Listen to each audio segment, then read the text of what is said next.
Υπέρβαση. Τα χείλη σου μισάνυχτα, ζευγάρι αηδόνια που χτίζουν τη φωλιά τους, τα λόγια σου τραγούδια που περνηδίζουν με την άβρα. Τα χείλη σου μισάνυχτα, ζεστά και όλο φωτιά, κόκκινα και ελκυστικά. Λέξεις πετούν σημά μακριά και φτάνουν στη ψυχή μου, σαν δυο πουλιά που τραγουδούν, σε σχήμα κύκλου το άπειρο, αδιευκρίνιστο μηδέν, αιώνια προσδιόριστο.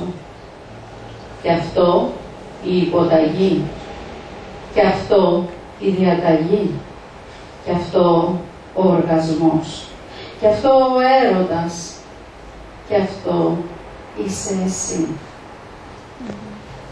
Transcendence. Your lips half open, pair of nightingales, building their nest heavenly songs, the words play with the breeze.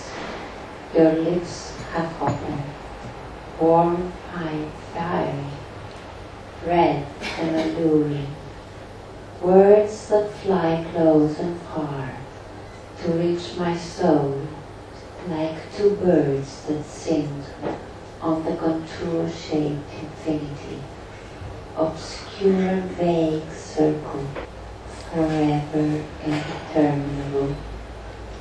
And this the command, and this the obedience, and this the orgasm, and this the eros, and this is you.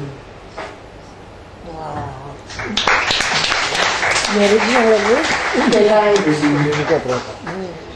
Αν δεν είχε ακούσει το κελάιδισμα του σπίνου, δεν θα είχε καταλάβει πως έχει έρθει η άνοιξη. Από το ανοιχτό παράθυρο, θολά τα μάτια του κοίταξαν βαθιά τις σύριδες του Μάρτη, που το βεβαίωσαν, και θέρια στον αέρα οι οσμοί υγρής γυναικείας ύβρης.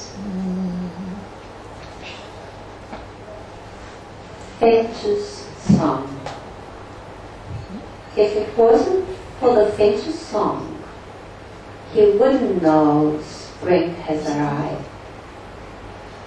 With blurry eyes, he looked through the open window, deep into the irises of March, and confirmed.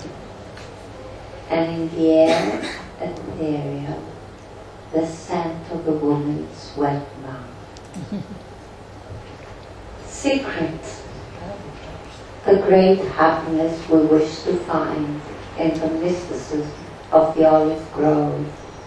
There, in the moist autumn fragrance, canticle of sounds that flew into ears unaccustomed to beauty. There, in the night breeze, where the meaning of duty was freely served. There, in the mind's serenity, we had for years longed to, though totally unconcerned, we wasted in the wrong throw of dice. There, happiness was hidden. We couldn't understand it was us who buried it there. Memory lost, rekindled, and our symbols became the other man's dagger. Initiation, dreamy image, borderless, of a sequence of meditation, featherly touch of fingers and breaths, heavenly sound, experience, and in your eyes, I want to discover in your teardrop inconceivable, this cryptic initiation of time. Visitor, old Chevy squealed frustration over the rough asphalt, just outside the little town he reached at dusk. They noticed his laughter in the beer parlor and at the convenience store where he bought a pack of smokes. Molly felt overwhelmed when she looked deep in his eyes and by chance touched his hand. None ever called his name. Who was the unknown soldier who fought by our side in the battle for the spring song?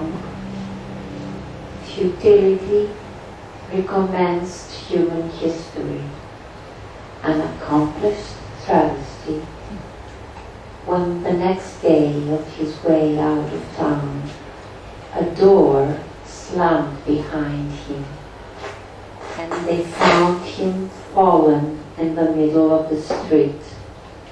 They knew he talked to our glorious ancestors, just one stratum below the reality of his dream. The following Sunday, Molly went to church, dressed in her red dress, and on her golden hair, the white scarf. View, panoramic view through your eastern window, towards the plaza where the naked statues mess, gleams in the sunlight, and you feel the urge to run and cover it with a white bedsheet, unstained from last night's orgasmic song. Shame that young innocent children see him with his wide open eyes and his discernible erection. Loss. The years are risked under the spell of the moon for that lone kiss. March, daffodils, autumn, chrysanthemums, why have you bloomed? Now, at the edge of the train station platform, a step forward would mean an opportunity left behind. And I try to grasp the purpose of my life based on the speed of passing time as I stand opposite the melancholy of the eternal understanding. No more train whistles, just dust and that lost kiss. Limping man breathed, laughed, and made his limping footsteps. Nature's unforgiving mistake struggled out of the sea. Eyes full of kindness, irises of a saint, a brave man's graceful stature, and his unbalanced steps, the balance of the universe, searched for justice, pain of the unlike, in vain danced in the expression of the man who limped out of the life waves. In his glance, the meaning of disproportional victorious triumph against the unjust chaos, his unequal side, an unsung song, not rhyming poem, deficient erotic verse, a mortal's heart full of pain, that begged for analogy, and the syllable of his smile, in the world of his uplifting courage, the limping man unwritten poem, ready to spring out of my mind, to complete the day's incompleteness. Good Lord, were you drunk when we fathered him? Good Lord, have mercy on us. Don't drink again.